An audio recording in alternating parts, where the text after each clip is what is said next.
Bab 1. Berpikir sosiologis. Dalam bab ini terbagi dari beberapa bagian. Yang pertama yaitu ceramah.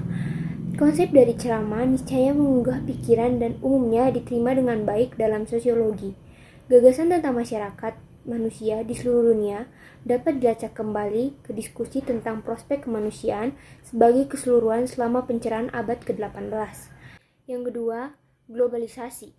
Pelopor penting dari globalisasi tesis dalam sosiologi adalah dunia Immanuel Wallerstein dengan teori sistem.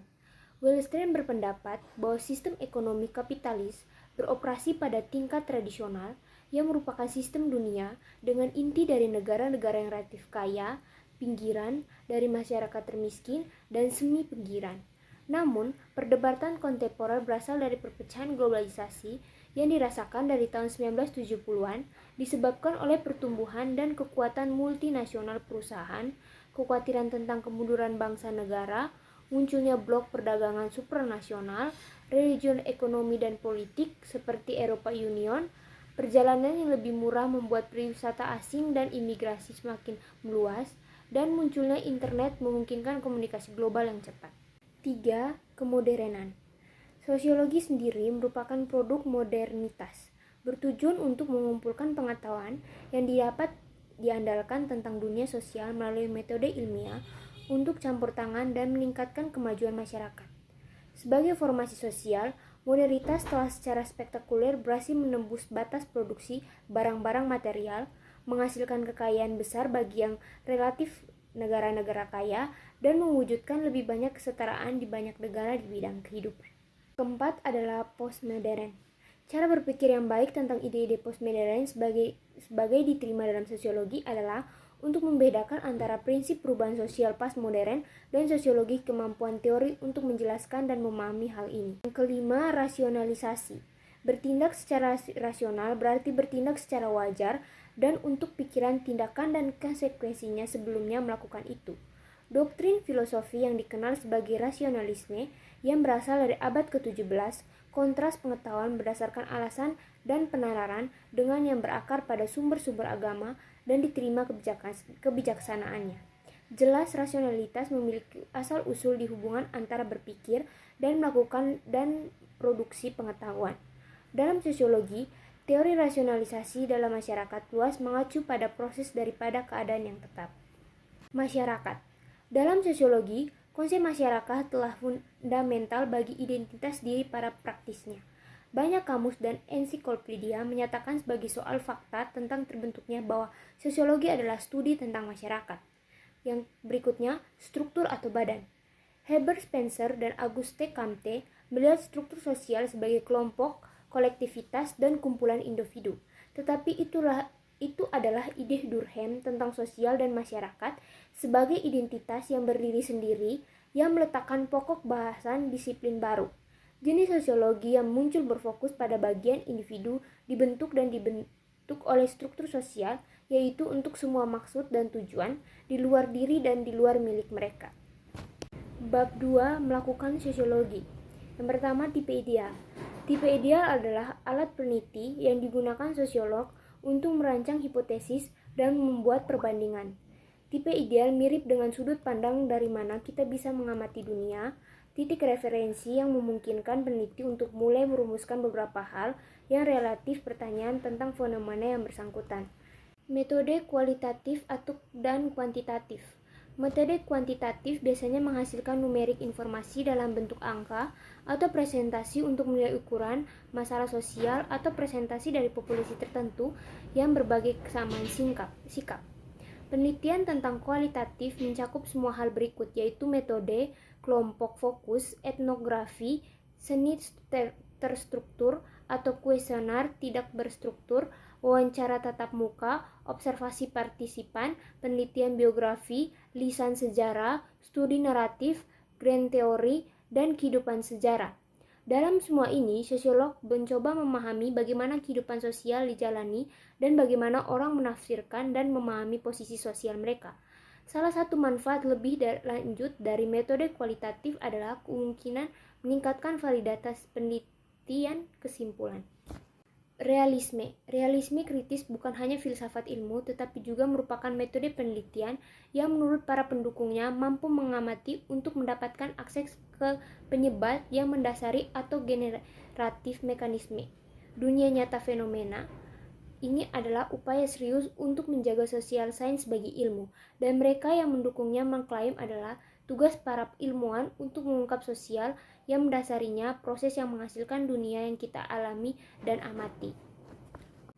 Reflektivitas, sebuah karakterisasi hubungan antara pengetahuan dan masyarakat dan atau penelitian subjek, berfokus pada refleksi terus-menerus dari aktor sosial di diri mereka sendiri dan konteks sosial mereka.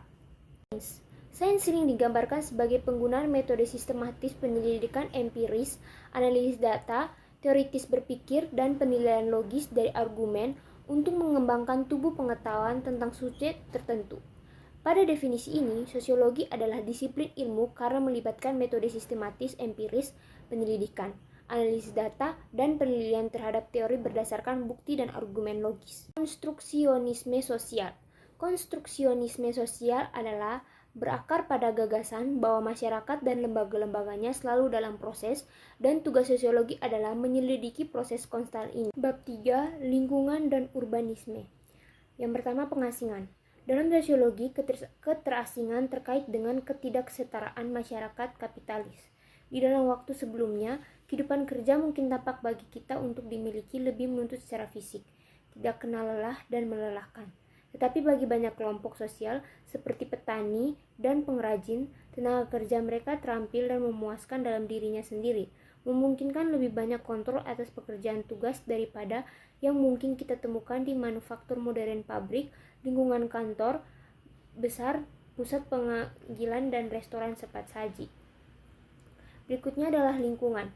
Alam adalah kata yang sangat tua dan kompleks dengan makna yang beragam, tapi dalam sosiologi sering dilihat sebagai kebalikan dari budaya atau masyarakat. Penggunaan lingkungan untuk menggambarkan dunia alami di mana masyarakat ada banyak lebih baru. Konsep kontemporer dari lingkungan adalah campuran dari ide-ide kekuatan alam dan alam, seperti tumbuhan, hewan, dan ekosistem. Konsep lingkungan ini mulai mengambil alih dari alam pada periode pasca perang dan tersebar luas digunakan di kalangan aktivis lingkungan dan hijau tahun 1960-an di negara-negara maju. Industrialisasi mengacu pada penggantian hewan dan manusia dengan mesin. Perkembangan teknologi ini sendiri bukanlah hal baru dan dapat ditelusuri sampai ke pembuatan alat batu yang sangat mendasar dalam masyarakat suku kuno, yang memungkinkan praktik sosial baru seperti berburu dan membangun rumah yang efektif. Industrialisasi mengubah hubungan antara manusia dan alam, seperti yang terakhir semakin terlihat bahwa alam digunakan hanya sebagai sumber bahan mentah atau sumber daya untuk digunakan dalam proses produksi. Kemudian imigrasi. Imigrasi adalah proses pindah ke suatu negara untuk menetap, sedangkan emigrasi adalah proses meninggalkan negara untuk menetap di tempat lain. Diambil bersama-sama pola imigrasi, diproduksi dan menghubungkan negara-negara asal ke negara tujuan, dan ini membentuk dasar penelitian di bidang ini. Studi tentang migrasi tampaknya akan menjadi bidang utama sosiologi, terutama karena ukuran, kecepatan, dan ruang lingkup migrasi kontemporer. Oleh karena itu, sosiolog perlu memahami kontur pola baru, berbeda dengan periode sebelumnya, seperti kecenderungan ke arah percepatan migrasi, lintas batas, dan diverifikasi, karena sebagian besar negara menerima imigrasi dari banyak tempat yang berbeda.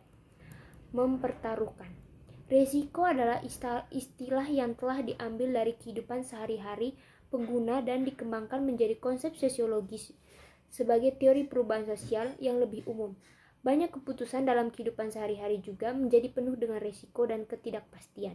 Misalnya resiko hari ini melibatkan serangkaian perubahan sosial seperti ketidakamanan pekerjaan, menurunnya pengaruh tradisi terhadap identitas diri, terkikisnya pola keluarga tradisional, dan demokratisasi hubungan pribadi.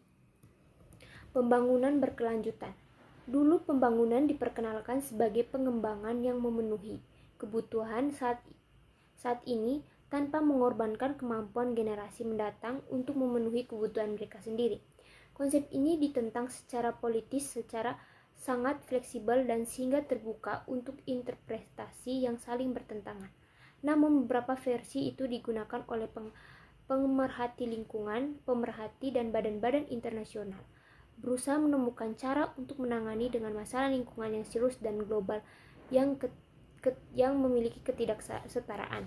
Definisi meminta orang-orang saat ini untuk menemukan cara menciptakan kekayaan yang cukup untuk memenuhi kebutuhan mereka tanpa merusak lingkungan alam tempat kita semua tergantung, sehingga generasi mendatang tidak akan dikompromikan.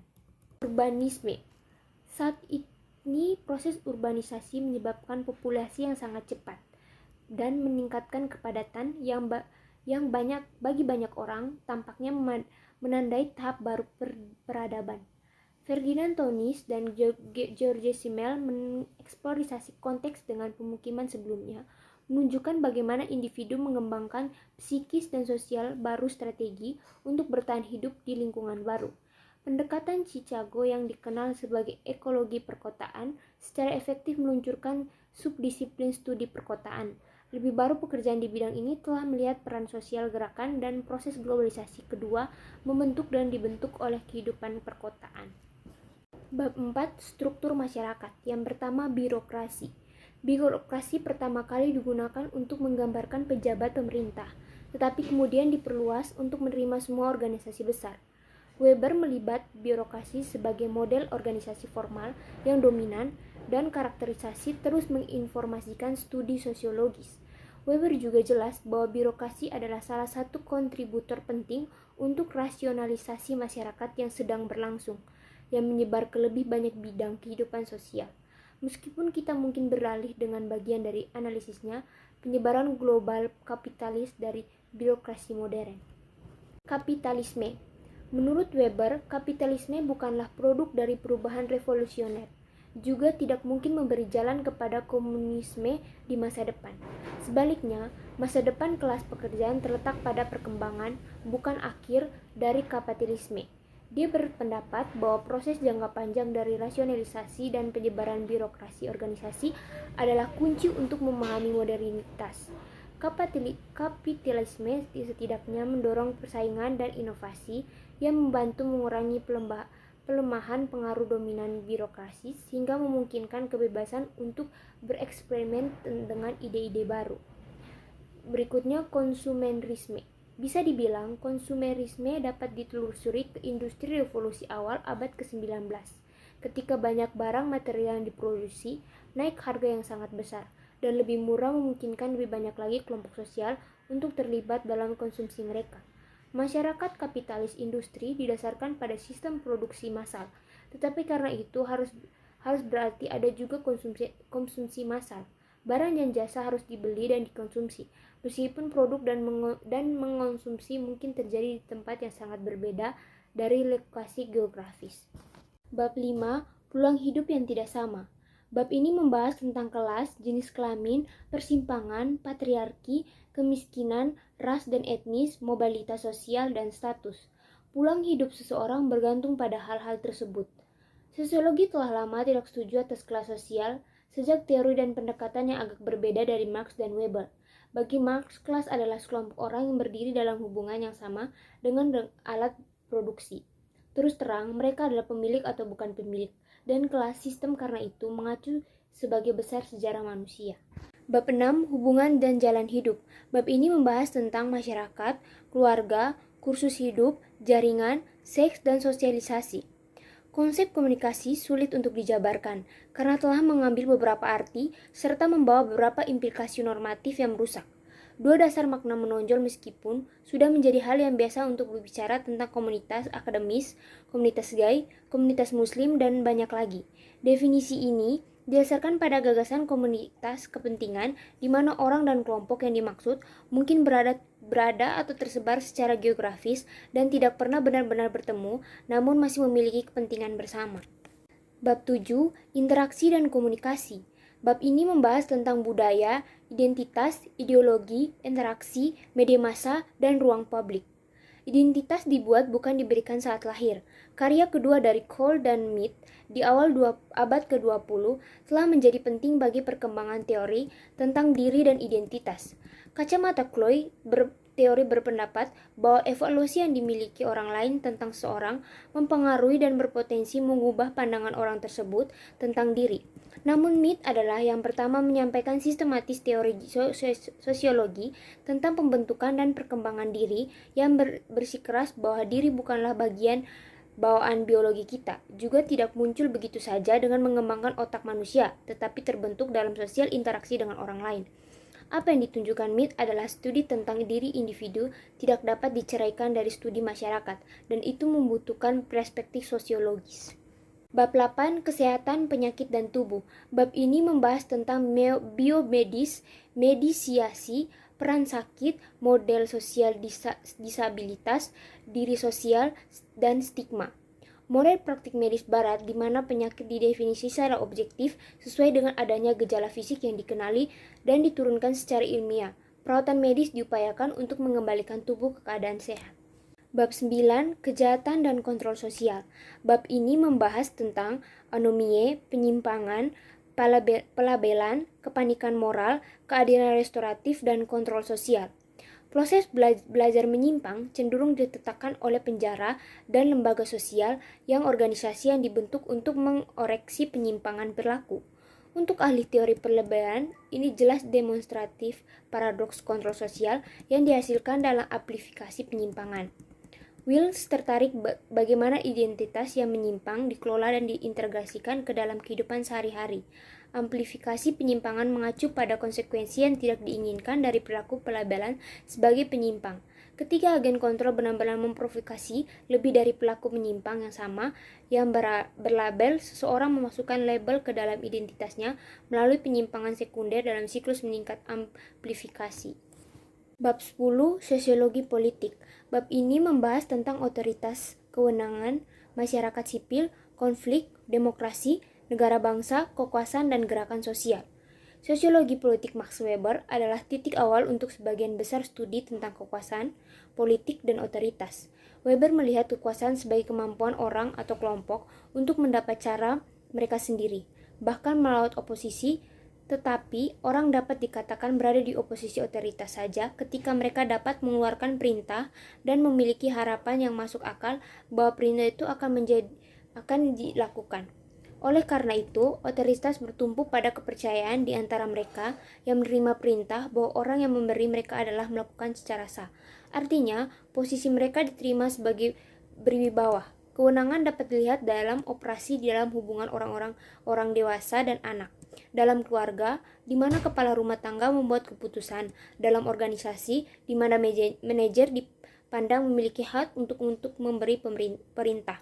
Di dalam angkatan bersenjata, di mana sistem pangkat yang ketat dan otoritas ada. Dan dalam politik, di mana pemerintah memperkenalkan hukum yang mereka harapkan untuk dipatuhi. Sekian dan terima kasih. Lebih kurangnya saya mohon maaf.